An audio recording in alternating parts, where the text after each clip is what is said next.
नमस्कार, मैं हूं आलोक जोशी और आप देख रहे हैं बिज़ अड्डा। और बिज़ अड्डा में आज फिर बात होगी चिंता की, यानी मंदी की फ़िक्र की। मंदी की फ़िक्र लगातार छा रही है और ये सिर्फ भारत में नहीं छा रही है, पूरी दुनिया में छा रही है। तरह तरह की भविष्यवाणियां आप सुन चुके हैं और आज जो दुनिया की दिग्गज रेटिंग एजेंसी है मूडीज़, उसने अपना फोरकास्ट दिया है। उसने अपना ग्लोबल ग्रोथ फोरकास्ट कम कर दिया है। उसको उम्मीद थी कि 2022 में उसको 4.2% 4.2% की रफ्तार दिखाई पड़ेगी, 4.2% की ग्रोथ दिखाई पड़ेगी दुनिया की जीडीपी में। अब उसने इसको घटाकर 2.7% कर दिया है। अच्छी खासी गिरावट है अगर आप सोचें कि पूरी दुनिया की अर्थव्यवस्था की बात हो रही है। और मूडीज़ का कहना है सबसे बड़ी चिंता जो होने लगती है वो अंधाधुंध महंगाई है। अंधाधुंध बढ़ती महंगाई दुनिया को मंदी की ओर धकेल रही है। बिल्कुल इन्हीं शब्दों में मूडीज़ ने अपनी रिपोर्ट में ये बात कही है। और उनका कहना है कि इसके साथ विकास दर में या वृद्धि की दर में, ग्रोथ रेट में जो कमी आ रही है और महंगाई बढ़ रही है, जो दोनों चीज़ों को साथ जोड़ देते हैं, तो इसकी वजह से ग्लोबल इकोनॉमी काफ़ी कमज़ोर हो रही है, फ्रेजाइल हो रही है, यानी नाजुक हो रही है। और उसकी वजह से मंदी का खतरा और बढ़ता जा रहा है। ये जो मंदी का खतरा बढ़ रहा है ये एक जगह नहीं है। और उनका ये कहना है कि जैसे जैसे अब होता क्या है, जब मंदी का डर आता है तो पॉलिसी मेकर, सरकारें और सेंट्रल बैंक्स कुछ कड़े फैसले लेते हैं। कहा जाता है ऐसे में जी कड़ा करना चाहिए, बेल्ट कसनी चाहिए। लेकिन मूडीज़ का अनुमान ये है कि जैसे जैसे पॉलिसी मेकर्स कड़े फैसले करते जाएंगे, वो कड़े फैसले, वो कड़ाई दुनिया को और मंदी की तरफ धकेलती जाएगी और परेशान करती जाएगी। और इस लिहाज से अगले 12 महीने, यहाँ से हम अक्टूबर की शुरुआत में पहुँच गए हैं लगभग, यहाँ से अगले 12 महीने बहुत अहम होने जा रहे हैं। और 2023 के लिए भी मूडीज़ ने 3.6% का, 3.6% का अनुमान पहले दिया था। अब उसे घटाकर उसने 2.3% कर दिया है। 1.3% की गिरावट वहाँ भी आ रही है। तो ये गंभीर चिंता की बात है।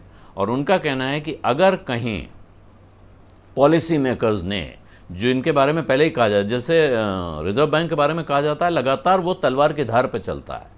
उसको ग्रोथ और महंगाई के बीच में तालमेल बैठाना होता है। उसको ब्याज दरें तय करते समय, बाज़ार में लिक्विडिटी छोड़ते समय या बाज़ार से नकदी खींचते समय बहुत बारीक काम करना होता है, बहुत मुश्किल काम होता है उसका।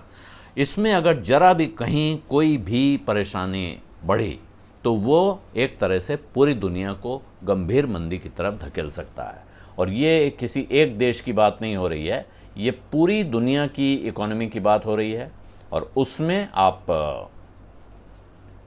अगर इसको आप ध्यान से देखेंगे, एक अच्छी चीज़ आ रही है। लेकिन वहाँ जो सबसे दिलचस्प चीज़ जो मैं आपको बताना चाहता हूँ कि इसी के साथ मूडीज़ ने एक चीज़ और कही है। और वहाँ वो फिर कह रहा है, जैसे कि हम पीछे कई बार कहते जा रहे हैं कि आपदा में अवसर दिख रहा है।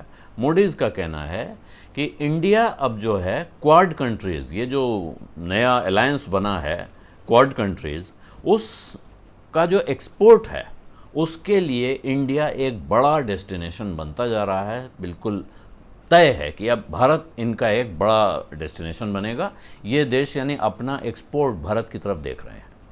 तो ये उनके लिए अच्छी खबर हो सकती है, भारत के लिए अच्छी खबर हो सकती है कि तमाम देश अब भारत की कंजम्पशन या भारत के डिमांड पर निर्भर दिखाई पड़ते हैं। लेकिन फिर भारत अपने घरेलू कंजम्पशन को के भरोसे अगर इन देशों को सहारा दे रहा है या उनको यहाँ सहारा दिख रहा है, इसमें भारत को कितना फ़ायदा होगा, उनको कितना फ़ायदा होगा, ये तालमेल अभी देखना पड़ेगा।